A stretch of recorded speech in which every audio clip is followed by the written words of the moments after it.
Well, thank you very much. It's been an interesting day from the standpoint of news. As you probably know, we've just seized a tanker on the coast of Venezuela, a large tanker, very large. Largest one ever seized, actually. And other things are happening, so you'll be seeing that later, and you'll be talking about that later with some other people. Very excitingly for me and for the country, we've just launched the Trump Gold Card. It was about 30 minutes from now. The site goes up, and all funds go to the United States government. It could be a tremendous amount of money. It'll also be able to have people like this keep, as an example, just one example, there are a lot of examples, people just buying them. It's somewhat like a green card, but with big advantages over a green card. And companies are going to be able to go to the Wharton School of Finance, the Stern Business School, Harvard, MIT, wherever you may get your students, any school, and you're able to buy a card and keep that person in the United States, actually, so there's certainty, because I've heard from Tim Cook of Apple, and I've heard from a lot of people, some of the people at this table, that essentially in the United States you can't keep the student. You can't hire people from the best colleges because you don't know whether or not you can keep the person. They come and have the people get out, they throw the person out of the country, you graduate number one from your college, and there's no way of guaranteeing, I guess you could say, there's no way of guaranteeing that they're able to stay in the country. Howard, maybe you'll give a little description of the Trump Gold Card, please. Sure. So for an individual, it's $1 million, and for a corporation, it's $2 million. And as the president said, for a corporation, they spend $2 million. They can then have an employee, full vetting, the best vetting the government has ever done, $15,000 vetting to make sure these people absolutely qualify to be in America, absolutely qualify. And then the company can keep them here, and they have a path to citizenship, right? Obviously, they have to be perfect people in America, and having passed the vetting, after 5 years, they'll be available to become citizens, and then the corporation can put someone else on the card. So for a company, they can keep putting people on the card, one person per card, and for an individual, it's $1 million, and it's a gift to the United States of America to help America be great again under Donald Trump. And it's really two gifts. It's a gift of getting somebody great coming into our country, because we think these will be some tremendous people that wouldn't be allowed to stay. You know, they graduate from college, they have to go back to India, they have to go back to China, they have to go back to France, they have to go back to wherever they came from. Very hard to stay. It's a shame. It's ridiculous things. We're taking care of that. The companies are going to be very happy. I know Apple's going to be happy, but a lot of the companies, nobody talked to me more about it than Tim Cook. He said it's a real problem, and it's not going to be a problem anymore. As you know, they used to send people up to Canada and other places, other countries, so we've solved that. And the other thing is it'll take in, we think, probably billions of dollars that will go to the Treasury of the United States, that will go to an account where we can do things positive for the country. So it'll be a great thing. We'll take in, I think, billions of dollars. Many billions of dollars, even. So that's very exciting. The Trump accounts are doing really well. We have a man on my right, Michael Dell, who's an extraordinary person. His wife is even more extraordinary. I think I can say that. They have such a good relationship. You know, like she's an extraordinary person, Absolutely. right? Got a great wife. But they're two great people. And as you know, last week, Michael contributed $6,250,000,000. And this is just something that's so special. So many people are in love with that. He understood it right from the beginning. It was his idea, and he understood it right from the beginning. Could you give maybe just a little description of why you loved it for such a long period of time? And we were able to get it through the great big beautiful bill, basically. that's how, what gave us the authorization to do it. Michael, please. Yeah, absolutely, sir. So, when we first heard about this idea, the idea was that the government would give $1,000 to a newborn baby Right. in an account that they would own, and it would go in essentially the S&P 500 and compound. And when the child becomes 18, they could use that money to go to college, to buy a home, to start a business, to continue saving. And I thought that was a great idea. I thought that'd be great if companies matched the government's contribution, which we're doing, and a lot of the companies around the table have committed to doing that.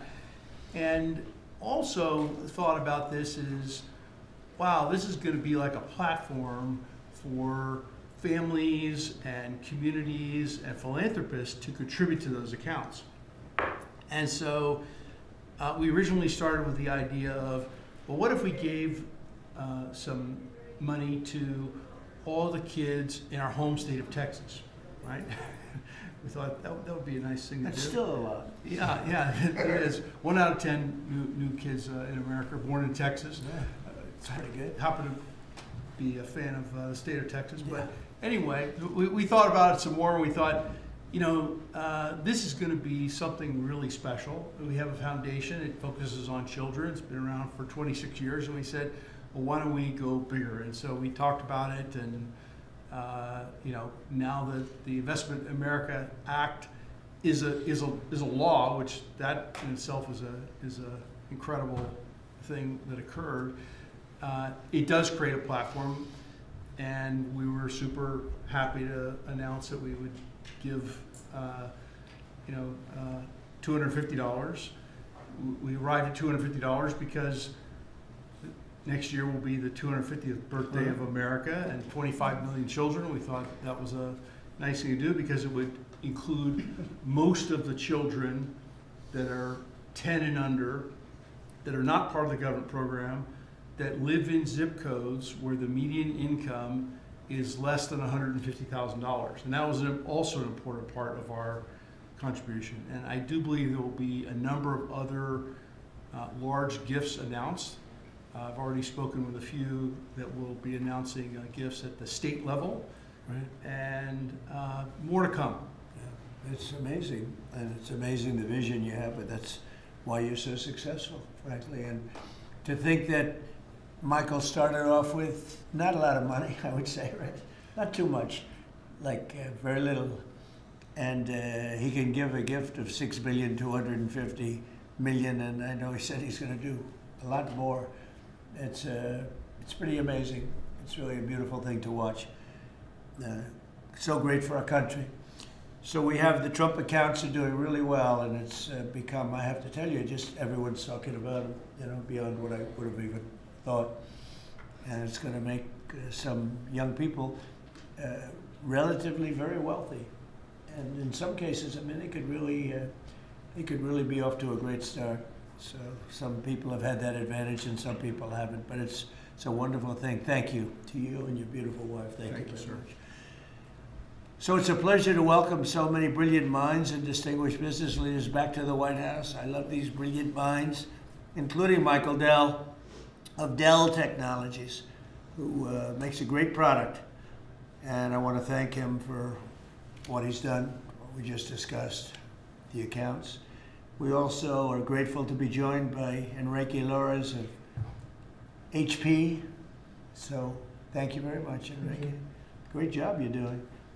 Antonio Neri of HP Enterprise. Thank you very much. What's the difference between HP and HP Enterprise? We focus on the cloud security, networking, and large systems. The cloud's good. People have done very well with the cloud. That's great. Arvind Krishna of IBM, who's actually become, I would say, a legend.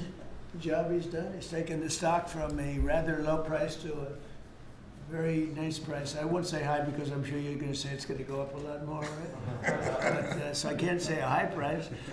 But he took IBM into a new stratosphere that nobody, I think, saw.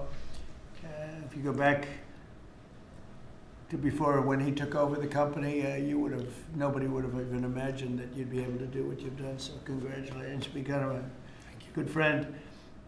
Cristiano Amon of Qualcomm, and thank you very much. Congratulations on the success. Thank you. I know a lot about your company. You've done amazing. And Executive Director of the Technology CEO Council, Bruce Mailman. So, thank you very much. I think that these people know each other. We're going to be talking a little bit about technology today, and we'll take a few of your questions about technology. I'm sure you probably won't have too many of those questions. You'll be asking about some other things, right, Bruce?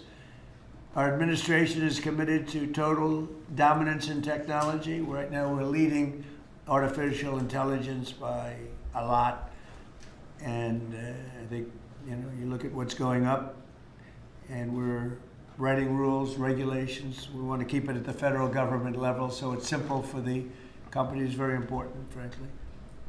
And I think we're pretty well committed. I spoke to some of the senators today, and I think we're committed to do that. We want to make it as simple as possible, as easy, because you're competing with some very big sources, and we want to stay number one by a lot.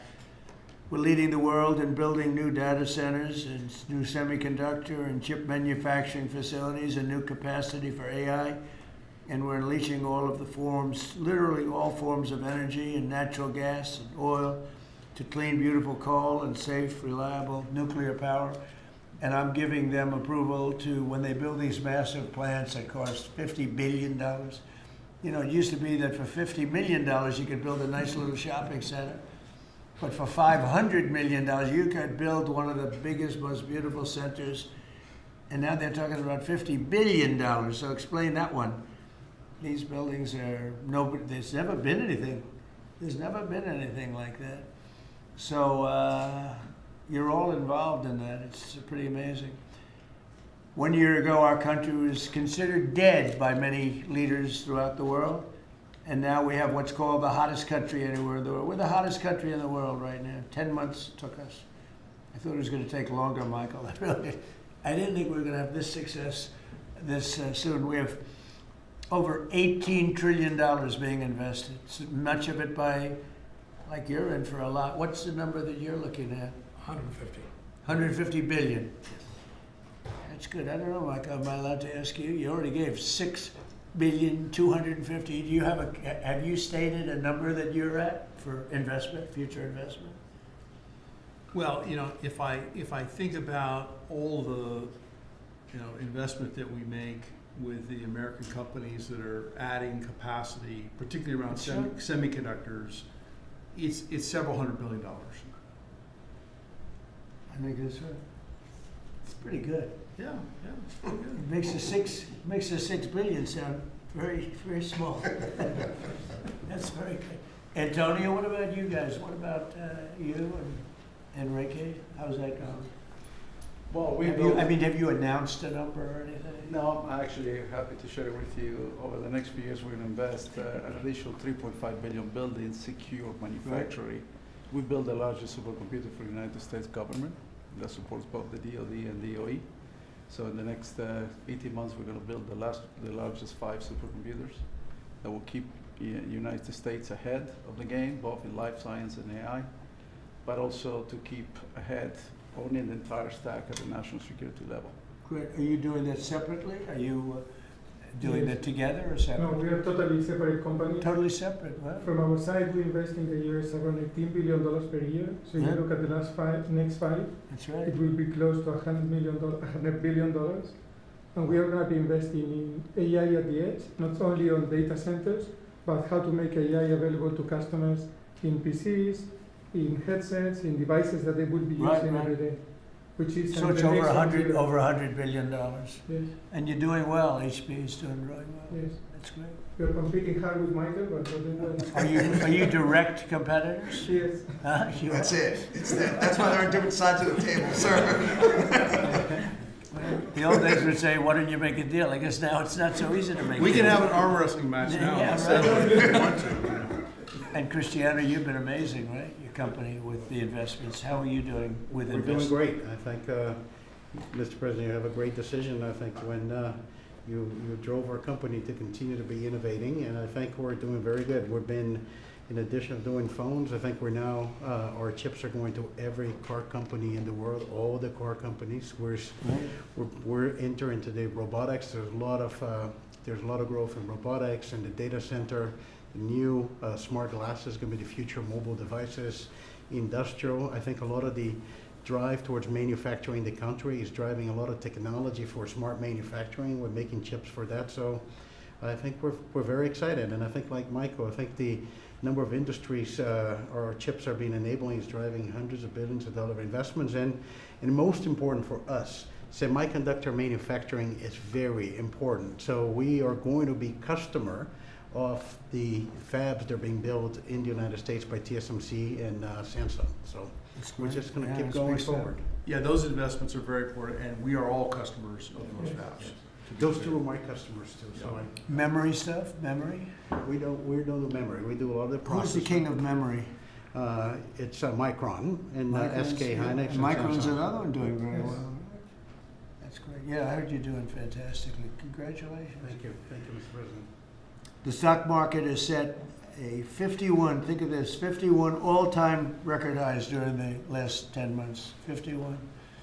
You guys are big beneficiaries. You're setting the records, right? It's amazing. 51 times we've hit a new high. And in the history of our country, if you think about it, 51 times during the last 10 months. And Bruce, let me ask you pull these people all together. How's it looking for technology? A lot of global competition, but you'd rather be playing our hand than any other hand in the world. I think so. We have a good hand right now, don't we? Joe Biden secured just really much less than $1 trillion of new investments in 4 years. And in 10 months, we secured more than $18 trillion. So 18 times the amount in 10 months what they did in 4 years. And they would have gone negative. They were heading toward negative. In other words, not $1 trillion, but it could have been 3 or 4 or 5 trillion less because people were leaving. So it was a big turnaround. In 10 months, the $18 trillion, it's a record. There's never been a country that's gotten anywhere near that. In the Middle East, when I left the Middle East, we brought back $3 trillion and lots of Boeing airplanes, like 300. And Boeing gave me the award for the greatest salesman in the history of Boeing, which was a nice little award, every little plaque. The greatest, I think I've sold 1,000 Boeing planes, can you believe it? Now all they have to do is make them, okay? They gotta make them, but they will. But we have made historic trade deals with the United Kingdom, China, Indonesia, Vietnam, Japan, the EU, Malaysia, Cambodia, El Salvador, Argentina, Ecuador, Guatemala, Switzerland, Liechtenstein, Thailand, and South Korea, and many others. And a lot of it's based on the November 5th election result, which was a massive victory. We won all 7 swing states, the popular vote. We won the Electoral College by a landslide. We won counties. The counties, they do it. I don't know, to me it's the most accurate of all in many ways. We're 2,700 counties against 525. That's pretty good, right, Cristiano? Pretty good. 2,700 against 525. 525. That's why when you see the maps are all red, except for 2 little blue lines on the right and the left side of the map.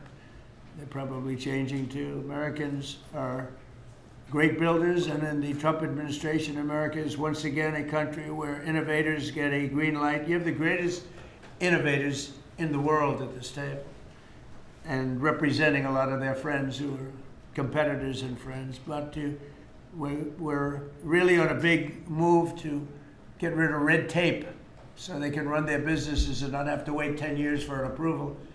In the old days, getting some of these approvals for plants that are already being built would have taken 10, 15, even 20 years prior to rejection. You'd get rejected. You'd work 20 years and then you'd lose 5 to 4. And we're getting plants approved in a matter of weeks. The biggest plants ever built in a matter of weeks. for every new regulation, we're slashing more than 10 old regulations. So we're not allowing regulations unless they slash 10 old regulations. We did that in the first term, and we cut more regulation than any administration ever. In our first term, we have the all-time record. I think we're exceeding it here. In fact, now it's 1 in 24 is the number we're at. It's 1 in 10 you have to do, otherwise we're not letting you do it. But we're actually up to 1 in 24, so we get rid of 24 regulations for every one. That's not a bad deal, right? And it's been very exciting, actually. But including, we're allowing 100 in the great big beautiful deal. We're allowing 100% expensing for capital expenditures, including investments in factories and equipment and structure. So including even structure. So that if Michael goes out and builds a factory, you can take it against tax immediately, the whole thing. You don't have to wait 38 years, or do it over a 38-year period. And I think that's what made the first tax cut, which we, by the way, got extended in this tax cut. So, and you add it up, it's the biggest tax cut in the history of our country. But I think that the expensing factor, and it's good for 10 years too, I think that's the, maybe was the reason that so much growth was, there were other reasons, but so much growth was gotten in the first term. So earlier this year I said that the challenges of our time demand a new spirit of patriotism and national loyalty in Silicon Valley, smart people, and from the whole technology sector, and that patriotism is on huge display here in this room with some of the most brilliant people. And I'd now like to ask Secretary Howard Lutnick to say a few words, and OSTP Director Michael Kratsios also say a few words. And I look forward to hearing from Michael a little bit about this subject. Cristiano, welcome. And Arvind, you'll say something, and I appreciate it. And anybody else wants to say a couple of words, feel free. Good job. So why don't we start with Howard, please? So the key to America's success is the amazing innovators that we have. I mean, we have invented everything from the light bulb, transistor, GPUs. We are on the edge of everything. And we need to keep being on the edge, and the people at this table and this industry is why America's great. We need to build here. You know, for too many years, we innovated and we let everyone else build our stuff. And we just can't do it anymore. So with President Trump coming and winning the election on November 5th, we changed that, and now we're going to build it here. You've done everything you can, and you've heard trillions and trillions of dollars of technology build coming home to America to protect and defend us and use our innovations here. You're driving interest rates lower, and you're going to continue to drive them lower. That makes it cheaper. It makes it more exciting to build here. You're blowing out the regulatory deep state so that people can build here and do it fast. And the last thing is, because of our investment in energy, we're going to drive down the cost of energy for all Americans, including the people who are building here. Drive down the cost of energy. It's great for America. Put all of that together, and you're going to see the greatest growth the United States of America has ever seen. You're going to see north of 4% next year, and then it's going to go up from there to 5s and 6s. This president's going to drive the greatest GDP growth, led by the tech sector coming home and driving growth. Well, thank you. You know, one of the things I'd like to say just before going over to Michael, and this Michael, and then we'll have this Michael, all right? But one of the things I'd like to say is, in the old days, when you announced really good results in this country, the stock market went up. And that's the way it should be. And we're going back to that. Because otherwise you can never really attain true greatness. In other words, GDP at 4. Oh, 4 is so high. Let's raise interest rates and kill it. And we're going to go back to the old days. When we announce great results, it doesn't mean we're going to raise interest rates and try and kill it. It means that instead of 4% GDP or 3%, which I said so wonderful, 3%, it should be able to be 20 or 25%. I don't know why it can't be. You shouldn't kill it. And so we hope that if this country announces great results, because you're going to see great results over the next couple of years, all these plants, and I'm not just talking about AI. We have the biggest number of auto plants planned. Toyota just announced $10 billion in plants built, various couple of locations, few locations in the country, just a little while ago. They're all coming here. They're coming here because of tariffs, because they don't want to pay tariffs, but they're coming here because of the election and the mindset. But when we announce good results, the market should go up. Now it's when you announce good results, Michael, the market goes down because they say, oh, that means things are good. That means we're going to kill it by raising interest rates. I think it's really wrong. It should be the opposite of what it is now. It should be the way it used to be. We announce good results, the market should go up, and we should keep driving it up and have it keep going up and let it be much, much bigger, much, much better. And, you know, growth doesn't mean inflation. They're always afraid that, oh, we have, and if there is inflation, that's okay, then we can slow it down. But we should be able to do a lot better than 3 and 4. We're scheduled to be at 4%, which is pretty amazing because we have a deadhead Fed hair. I mean, this guy, the head of the Federal Reserve is a stiff. And, you fight that. It's amazing. We fight that, and yet interest rates are going down, except with him, not too much. He did a rather, I would say, a rather small number that could have been doubled, at least doubled. And that's the other thing. I think the rates for the United States are always the lowest in the world, because without us, there is no world. Without this economy, there's no world. You know, you could go to some of these wonderful countries that you think are so great. Well, one of the reasons they're great is because we allowed them to get rich off of us.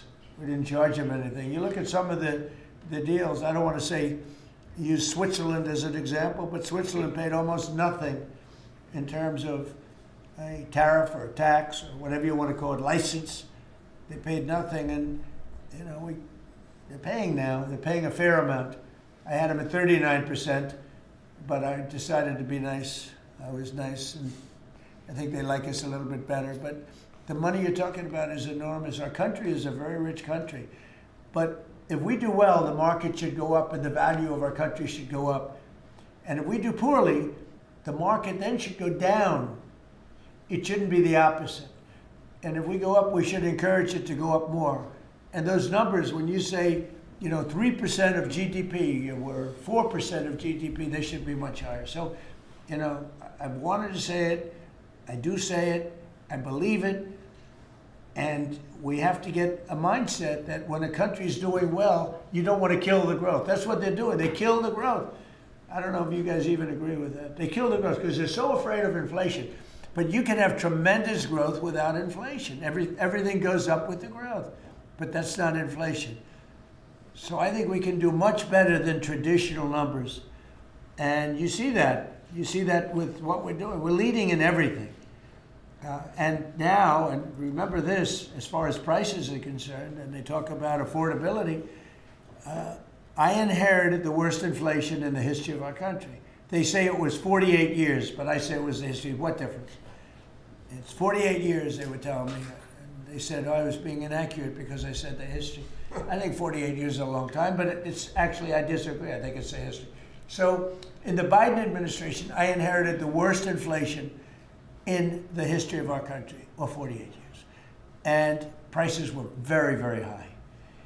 I brought the prices down.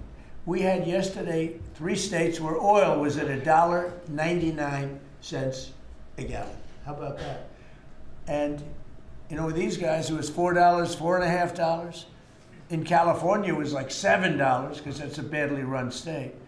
But the price for oil and gas and everything else, the price of gasoline was $4.50, $5. And we just hit $1, and we broke $2. I was looking forward to that. Couple of states, 3 states. And I will say that when that happens, oil and gas and energy is so big, it's so big a category, you don't even know what number 2 is. There is no number 2. And when you have the prices coming down for energy like that, you've killed inflation and you're lowering prices. So I inherited very simply the highest prices in history. and I'm bringing them down really fast, led by energy. And when energy comes down, everything else comes down. But I've only been here a short while. We gave them a beautiful, beautiful thing, and they destroyed it.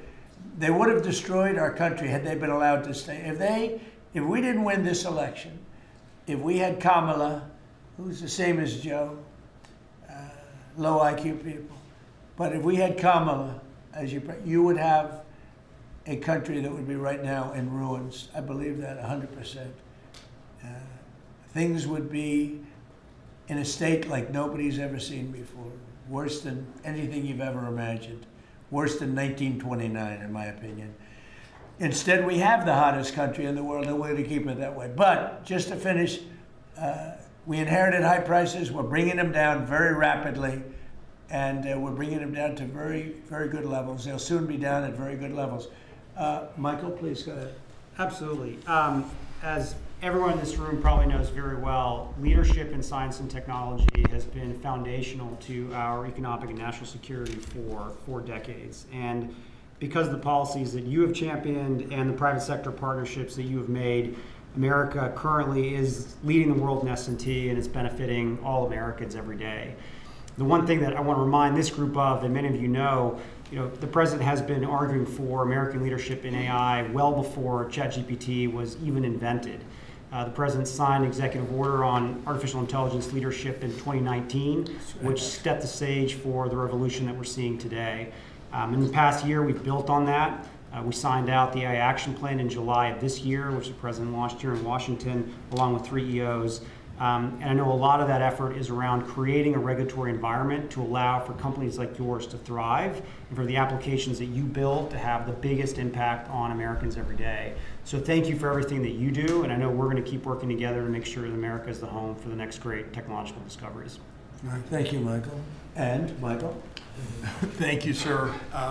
Well, look, we greatly appreciate the focus the administration has on lowering energy costs.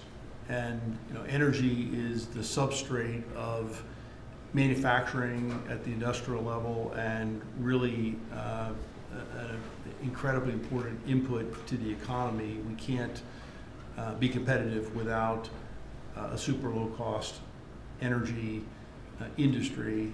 And had a great meeting earlier today with Secretary Wright, and really appreciate all the work that he's been doing. This is, of course, incredibly important when it comes to AI, because it does consume a great deal of power. All the semiconductor manufacturing consumes a great deal of power. Another big area of focus for us is how we can take all this great AI technology, the AI stack of the innovative companies here in the United States, and sell that around the world. And I'd like to ask Arvind to speak a little bit more about this. Arvind? Thank you.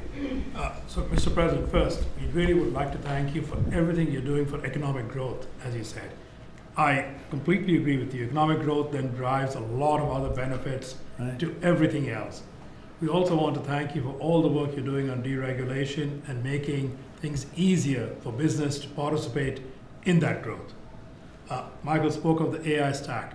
It's incredibly important that under the action plans that you have laid out and Michael Kratzer just spoke of, we really help promote the AI stack, which is not semiconductors only. Those are incredibly important, but it's semiconductors, it's software, it's the systems which many of us here build, and it is the software applications on top. The ability to take those to all our friends in countries, so all the friendly countries, is going to be very, very important. And we wish to work with your government to make sure that we can do that, because otherwise we're afraid that competing countries are going to be able to get that stack. So we would say that. Anything that you're looking at that we can help you with so that you create a bigger and better IBM and hire a lot more people? Anything you need? A few countries, we'll speak to members of your administration to make sure that those can go and that barriers get lowered for being able to do it quickly. We agree guardrails are necessary, but lower barriers would be very, very helpful. You mean tariffs? No, Because are these countries are they tariffing you any, making your life difficult? Are they doing anything else to make your life difficult? It's the ability to take certain systems which have semiconductors inside them into these countries. So right now, because we have controls on where all the semiconductors can go, then the entire system is restricted. That's what we want to do. The same as How many countries do that? Probably a half dozen. So I can tell you the countries already. I know. yes, I know every country very well. and We have ways of combating that quickly. So you'll let me know. And the last part I'd like to say is I'd also like to thank you for all that you're doing to help modernize government itself, because we think that that's incredibly important. You made a number of announcements, but a couple that I'd just like to point out, we worked with Commissioner Frank Bisignano to help make Social Security better. So I would like to thank you for your help on that. Good. And we'll work with him on making IRS. He's done a fantastic job. He is. Frank's great. He's done a great job, Frank. He's had a great career, actually left a tremendous career where his salary, I think, was 100 times greater than it is now. And he was at JP Morgan Chase, and he's doing he did a great job at Social Security, quickly. And we hope to help him replicate that now at the IRS also. Very good. Thank you very much. Good job. Cristiano, please. Yes, just a few points. I think, first of all, Mr. President, thank you for your vision. Thank you for understanding the importance of the American private sector in industry, I think, in the growth of the economy. I want to just build on some of the things that were said by my colleagues. I think we have built probably one of the most advanced technologies in the world, and part of it is because I think the commitment to innovation that we have in the country, but also the fact that it has been American technology for the world. So I think we have an incredible opportunity. When I think about what Michael said about exporting AI, I had conversation with Secretary Howard. Now that the trade deal's been made, is an opportunity to really build on those trade deals and export, I think, American technology. And also, as we think about the technology, it's an important vector to drive the reindustrialization, I think, of the country with technology. So we're incredibly excited about that. I think it's a big opportunity. I think it's the next wave of growth that we can build on those trade agreements. And I think it resonates what also Arvind said about the importance of the American technology stack. And then we're just going to finish with 2 points. There are 2 exciting things happening in the world of technology coming right now. One is, as AI become the new form of computing, AI is going not only to the data center, but to everything, to cars, to PCs. And we see now the ability to run models that you can only run AI in the data center. You can run that on a microcomputer, on a computer for Enrique, on a server, with small server on premise. So I think we're going to see the proliferation of AI. The other one is 6G. We had made commitment working with your administration, working with FCC. We're going to accelerate 6G. We're working to launch first in the world in the LA Olympics. And I think that's another opportunity for America to lead in the next wireless evolution. So thank you. Thank you for the opportunity. Thank you for the partnership. And we're going to be hard at work, I think, driving that agenda. So we're into 6G now. I just finished 5G. I was a leader on 5G, getting that done. And now they're up to 6. Let's do it again. What does that do? Give you a little bit deeper view into somebody's skin? See how perfect it is? I like the cameras the old days. So they just had a nice feature. Now they cover every little. Let's see, Michael. Well, you're in good shape. You're not gonna. But I tell you, it's the 6 is coming, huh? It's coming. Does it ever end? And what happens? You'll be into 7, right? Before 6 gets old, you'll be into 7. Anybody have anything else to say? Anybody? I think that the other thing is we want to thank you as well for the openness of your organization and your team. We always find people that wants to hear what we need and is willing to design programs that will support us. So thank you for. Well, we're here to. We want you to just dominate the whole world in terms of what you do. It's a very important world, and you're doing that. And we're making it easy for you, and that means you're going to do it faster. It's more jobs, and a lot of good things happen. Right? Go ahead, please. Mr. President, you may not recall, but in your first term, you actually sponsored the Department of Energy to build the largest systems ever built. And thanks to your sponsorship, the Department of Energy owns the 3 top supercomputers in the world. Yeah. And we build them with them. And these are systems that can do quintillion operations per second. And that means we can solve I a lot remember. of, We made that possible. a lot of It's worked out very well. Good. solve problems. So now we're going to build the next generation again. Good. Sounds good to me. Any questions, please? Mr. President, thank you. Can you explain a little more about this Venezuelan oil tanker and share a little more information? Well, I'll let the people do it, but you see the result, and I guess they probably have released the pictures by now or pretty soon. You'll discuss that with the appropriate people later on, but no, it was seized for a very good reason. Mr. President, how about Cuba? Sir, there's a new proposal from DHS that would see tourists from a lot of countries have to hand over 5 years of social media history to get a tourist visa. Are you concerned at all that if that's implemented, there would be a decline in tourism next year? And what sort of material No, do you think is... we're doing so well. We just want people to come over here and safe. We want safety, we want security, we want to make sure we're not letting the wrong people come into our country. We're getting rid of a lot of bad ones from jails, from mental institutions, drug dealers. We're getting a lot of bad people, murderers. 11,888 murderers, half of them, almost exactly half of them, committed more than one murder. We're getting rid of them.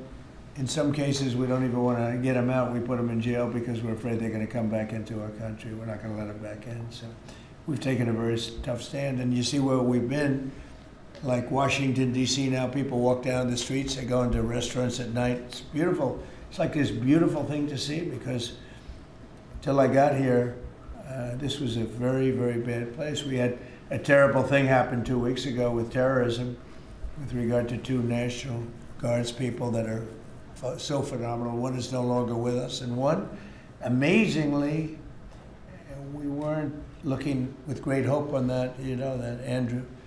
And today he got out of bed, actually, stood up, didn't say anything. It's a little early, but the chances of Andrew, other than his mother who said, nope, he's going to be okay. His mother was the most positive person. And could be that she'll be right. It's pretty amazing. Made progress. It was, both of them were so badly hurt, we never thought that one could survive. So it looks like Andrew's doing pretty well. Mr. President, The winner of the Nobel Prize dedicated the prize to you, the Nobel Peace Prize, and she left Venezuela at a great risk to make it to the ceremony.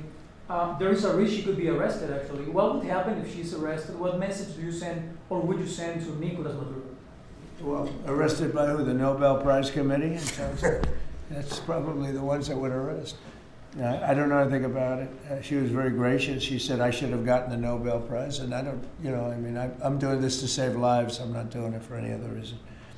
But no, I don't like if she would be arrested. No, I wouldn't be happy with that. Mr. Senate Republicans currently have a healthcare proposal that would take away, let those ACA subsidies expire and then put about $1,000 in people's HSAs. Do you think that is enough money, and how do you ensure that people who will see those tax subsidies expire won't see their healthcare costs skyrocket? Well, the Unaffordable Care Act, which is Obamacare, they call it now the unaffordable because it's unaffordable. It used to be called the affordable, but it was never affordable. It was always bad. It was basically designed for the benefit of insurance companies. And what we're doing is we want all of the billions and billions of dollars that went to insurance companies to go directly to the people, and they can buy their own health care. And people love it.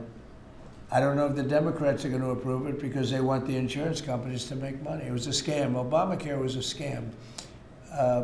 But we're going to see. I mean, the Republicans, I can tell you, want the money to go to the people. And we're winning that battle.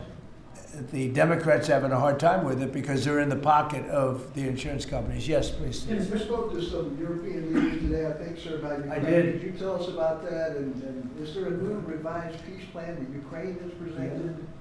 The leaders of France, we spoke to, and Germany, and UK, all very good leaders, very good friends of mine, and we discussed Ukraine in pretty strong words. And we'll see what happens. I mean, we're waiting to hear answers. before we progress. You know, we're not spending any money in Ukraine. We're selling basically missiles and everything else to NATO, and NATO's paying us, and then they distribute it to who they want. I guess they're mostly distributing to Ukraine, but we're not spending money. But you know, we're spending a lot of time and a lot of effort, because last month 27,000 soldiers were killed. Both, think of it, 27,000. That's, if you take a football game and take half the stadium, that's 27,000. So 27,000 soldiers were killed. Russian and Ukrainian soldiers were killed. And I want to see that stop. We'll find out. Look, there are a lot of things happening right now. A lot of people say it's closer than it's ever been. It's a war that would have never started. If I were president, would have never started. It's a war that should never have started. But we'll have it figured out, I think, within a pretty short When you say very strong terms, sir, could you explain that? Well, I think we had some little disputes about people, and we're going to see how it turns out. And we said before we go to a meeting, we want to know some things. You know, they would like us to go to a meeting over the weekend in Europe, and we'll make a determination depending on what they come back with. We don't want to be wasting time. Sometimes you have to let people fight it out, and sometimes you don't. But the problem with letting people fight it out is you're losing thousands of people a week. It's ridiculous. The whole thing is ridiculous. Mr. President, 2 questions. One, the oil tanker. Who owns that oil tanker? You'll get that information later. Okay, and have you spoken to Maduro since your last conversation? No, or has it only been one conversation? No. And when you say that the European leaders want to have a meeting over the weekend, are you talking about with Zelensky or with them?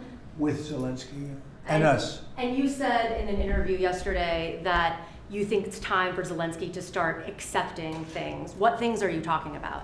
I think he has to be realistic, and I do wonder about, you know, how long is it going to be till they have an election? You know, it's a democracy. It's a long time. They haven't had an election in a long time.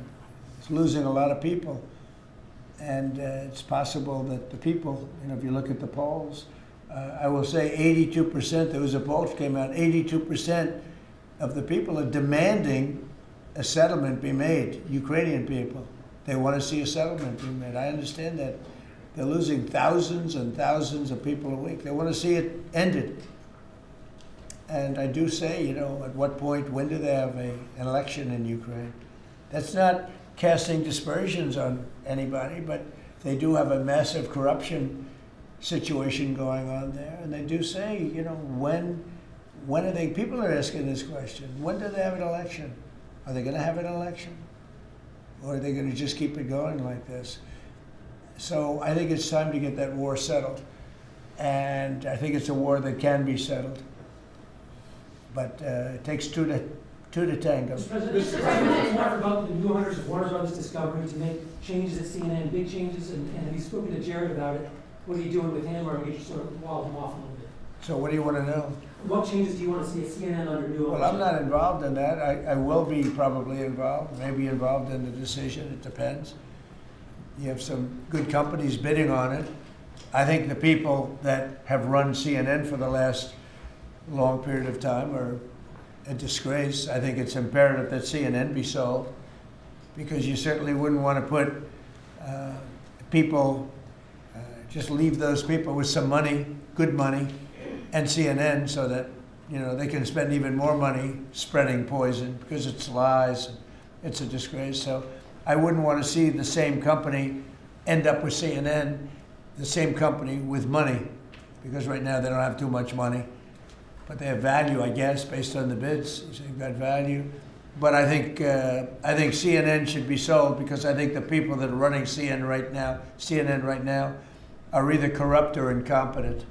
And that'll be a factor in the decision making, because, you know, we've got some. Well, in my mind, but you know, I can be talked out of that by some very talented people that we have, antitrust people. But I just think that the people that have run CNN into the ground, by the way, nobody watches, very few people watch. I don't think they should be entrusted with running CNN any longer. So I think any deal should be guaranteed and certain that CNN is part of it, or sold separately. But I don't think the people that are running that company right now and running CNN, which is a very dishonest group of people, I don't think that should be allowed to continue. I think CNN should be sold along with everything else. Sir, you spoke about affordability earlier in your remarks and yesterday in Pennsylvania. How much more can we expect to see you on the road kind of delivering that message? And are you worried at all about the Democrats winning a couple more things in Miami and Georgia? I don't worry about it. You know, it's like statistically, it's amazing when you win the presidency, even if you win by a landslide like we did, and even if you do a good job, and some people say we've done the best opening 10 months in history, you know, in the history of the presidency. I think we have. Who's done better? We ended 8 wars. We have the strongest economy. We have $18 trillion coming in, which is more than any country had, times I think 5 or 6.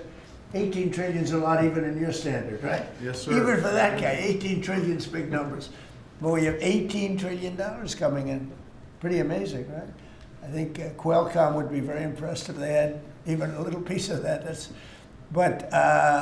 So we've done a great job. But for whatever reason, and nobody's been able to give me an answer, when you win the presidency, you seem to lose the midterms. Even if you win the presidency by a lot and you do a great job as president. You know, some presidents have done good and they've lost, I think it's like 2 times in the last many, many years it's been won. I don't know why. It doesn't make sense. Usually I can figure things out, but I don't know why, but that seems to be. But other than that, we should win because we're doing great. The economy is roaring. I think the economy is only going to go, better with all this money pouring in. We have factories being built. And forget about AI. We have AI more than anybody. We're leading AI by a lot. But we have many car companies coming in from Canada, from Mexico. They're coming in from Mexico. They're coming in from Canada, from Japan, from Europe, all over Europe, Germany, all over Europe. We're doing great. But for whatever reason, it doesn't matter how well they're doing, good and bad. The bad you understand, but even when a president is doing well, they seem to not do well in the midterms. So we're going to try and change it. There should be no reason for it. If anybody at the table can figure out, Bruce, a nice psychological reason, but so I want to win, and winning the midterms is important. People want us to win the midterms, and I think we have great spirit. We should win the midterms, yeah. Under Joe Biden's administration, during COVID specifically, Biden removed the safety standards on abortion drugs. Now I'm hearing from a lot of pro-lifers that they're very anxious because yesterday Bloomberg reported that your FDA is slow walking a review of the abortion drugs that Secretary Kennedy promised. Yeah, I How don't soon know. do you want to see that? I'll find out. I'll ask them. Do you want to see? I don't think they're slow walking anything, but I'll find out. Yeah. Mr. President, Any update on the clashes between Thailand and Cambodia, sir? Yeah, I think I'll have to make a phone call. I was going to say that the Thailand and Cambodia, one of the 8 that I settled, they've been fighting for a long time. They've been fighting for a very long time, many, many, many decades. But I got along great with both. I found they were 2 great leaders, 2 great people, and I settled it once. I think I can do it pretty quickly. I think we're scheduling a phone call tomorrow. Mr. President. With Thailand. On the Fed chair. With Thailand, if just to answer Steve, with Thailand and Cambodia, I think I can get them to stop fighting. Who else can do that? Think of it. Settled 8 wars. Every once in a while, one will flame up again, and I have to put out that little flame. I have to put it out, but we're going to put it out again. So I think I'm scheduled to speak to them tomorrow and see if I can. It was unfortunate what happened. I know exactly what happened. It got it started a little bit, but we'll see if we can put it out. We're interested in the seizure of this tanker. What happens to the oil on that ship? Well, we keep it, I guess. Where does it go? What port does it go to? Well, you have to follow the tanker. You're a good newsman. Just follow the tanker. Do you know where it was going? Was it going Follow to it. Get a helicopter and follow the tanker. Is it true it's going to But we're Cuba? I assume we're gonna keep the oil. Mr. President, on Fed Chair, Kevin Haskett said you were going to announce your decision within the next 2 weeks. Is that correct? Maybe. Are you doing your interviews with finalists today?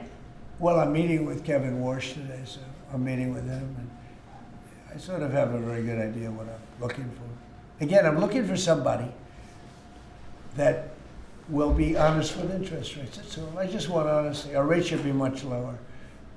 Our rates should be the lowest rates in the world. Because all these countries that you see, you know, with low rates, many of them are low because of us, because they suck so much money out of us. But that's not happening anymore.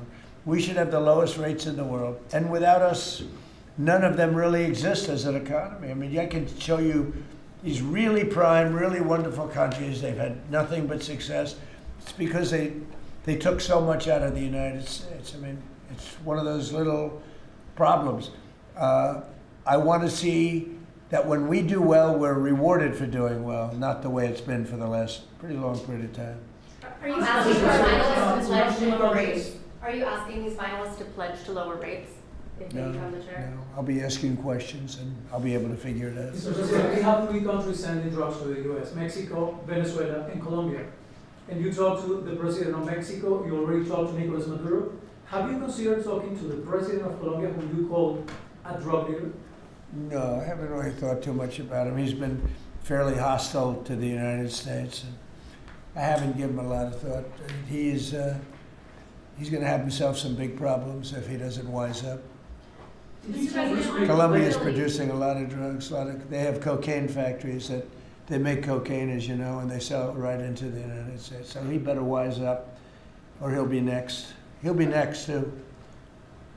And I hope he's listening. He's going to be next.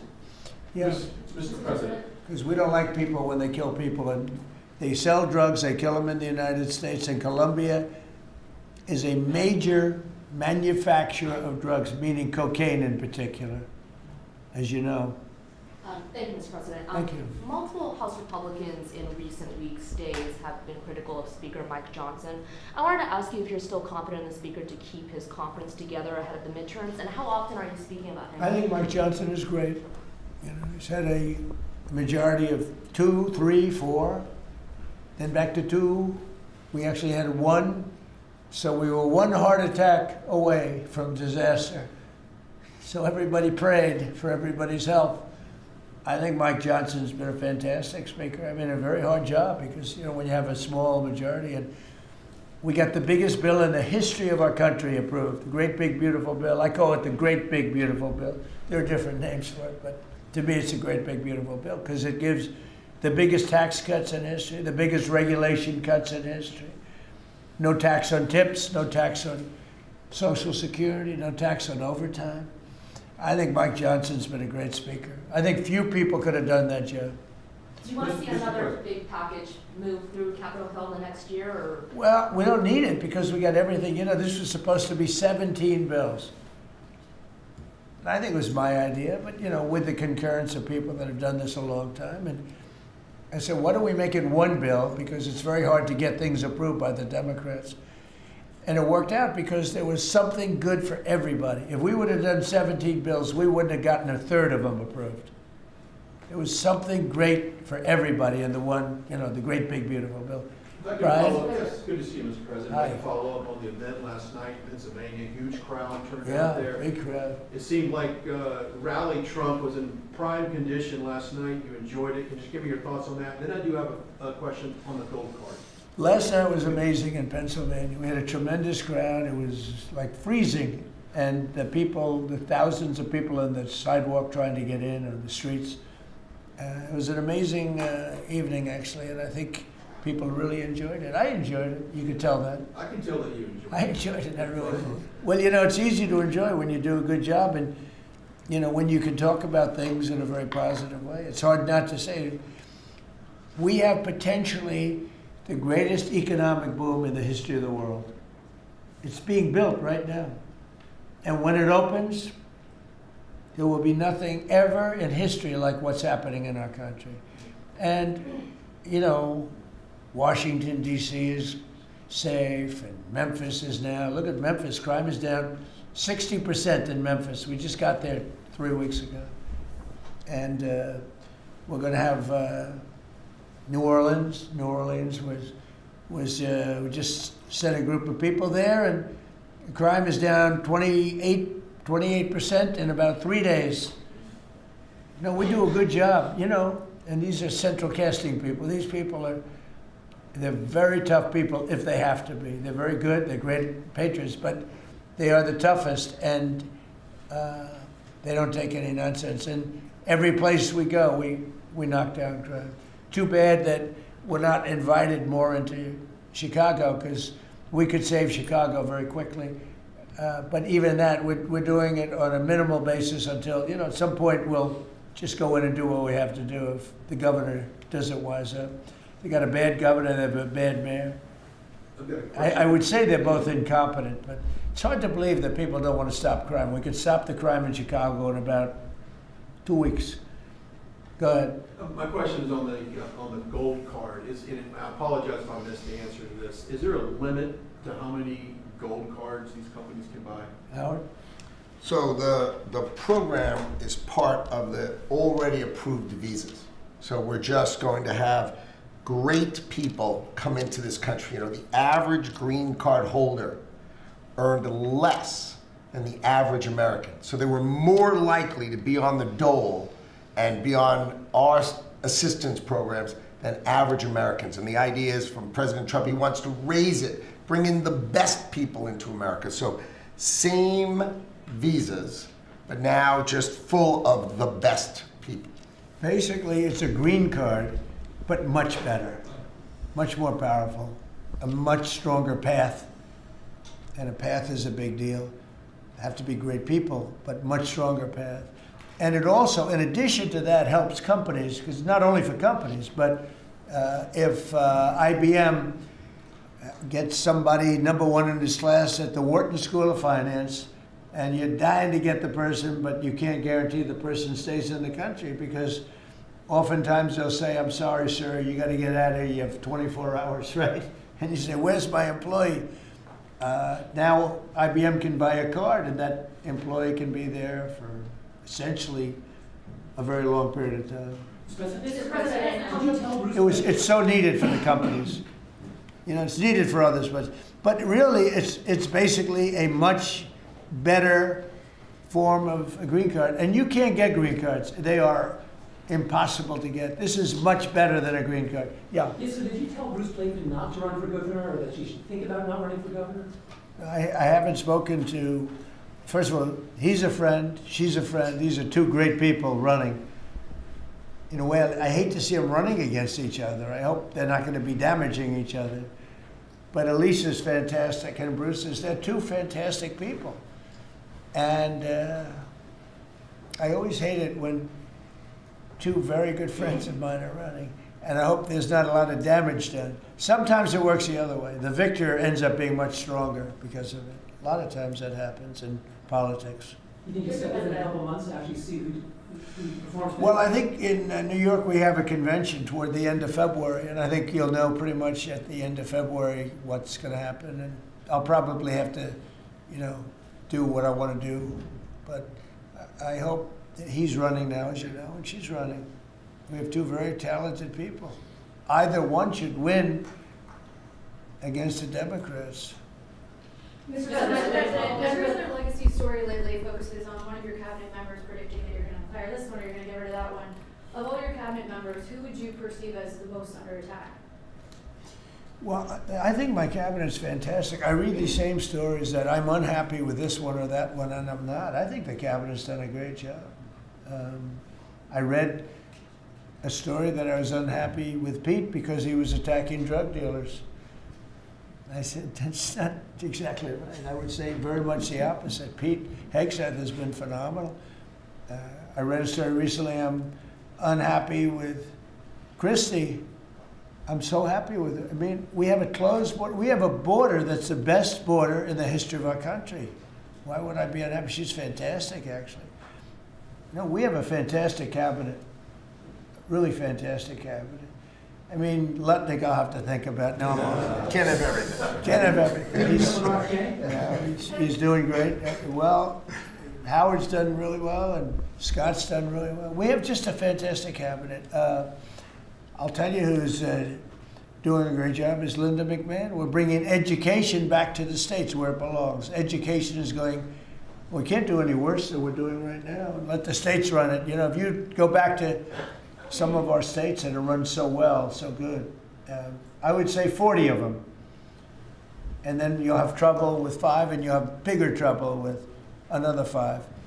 But you have 35 or 40 states that will run education as good as Norway or Denmark, Sweden. We have some, the heads of the list are Denmark, Norway, Sweden, a few others. I think if you go to Iowa and you go to Indiana and you go to, I can name a lot of states, I think it would be almost the equivalent or maybe better. But you can't run a school system in Iowa from Washington, D.C. Yeah. Sir, the Gaza plan, when do you expect to announce members of the Board of Peace, the leadership of that? Well, we'll do it early next year. And the Board of Peace are going to, it'll be one of the most legendary boards ever. Everybody wants to be on it. It's mostly going to be, I guess, we weren't thinking about it that way, but they want to all do it. Basically, it'll be the heads of the most important countries. Mr. President. They all want to be on. It wasn't really planned. We thought we were going to get very distinguished people that do that kind of thing for a living. But really, it looks like it's turning out to be, they want to be on. The heads, the kings and the presidents, prime ministers, they all want to be on the Board of Peace. Mr. President, on the follow-up to last night's rally, can you clarify, you have called the affordability crisis as a Democratic hoax, but you also want to make America affordable again? No, the word that they use is a hoax, and because they're the ones that caused the problem. I'm talking about when you're trying to say it a different way. Now, it's pretty simple, though, if you listen. It's a hoax where they created the problem. They're the ones that gave the high prices. So when they use the word affordability, they shouldn't be using that word because they're the ones that created this problem. They created the highest inflation in history, and they created the highest prices in history. And now we have to get those things down. But when they look and they say affordability. They never discuss it. They just say the election's about affordability. Well, it may very well be. I think it's also about still the border. You have to remember the job. The sad thing is, for 7 months, we've had no people come through our border. Nobody can even believe it. 0 people. And the people that do that are largely Democrats, which the people that do the stats. We've had no people come in, other than coming in legally. But if you take a look, and nobody wants to talk about that. In fact, last night I said, let me talk about the border. My own people told me, sir, nobody cares about the border anymore. You've fixed the problem. I said, do I get a little credit for fixing a disaster where millions of people a month would flow into our country, and from prisons and from gangs and from drug dealers and mental institutions? They say, sir, you fixed the border. Nobody cares. I say, but I care. It's sad when you fix something and then you can't even use it. You can't talk about it. My own people don't want to talk about it anymore. But very simply, the Democrats created the worst crisis of inflation that this country's ever had. And with that came the highest prices that we've ever had. And I'm fixing it.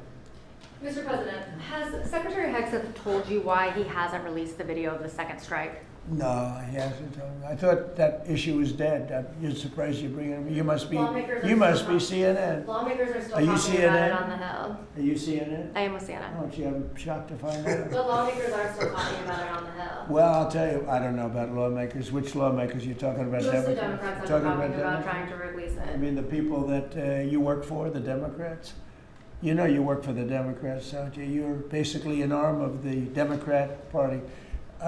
Thank you very much, everybody. I appreciate it. Thank you. Thank you very much. Thank you guys. Come on, you want to talk? Thank you guys. Turn off the cameras. Thank you guys.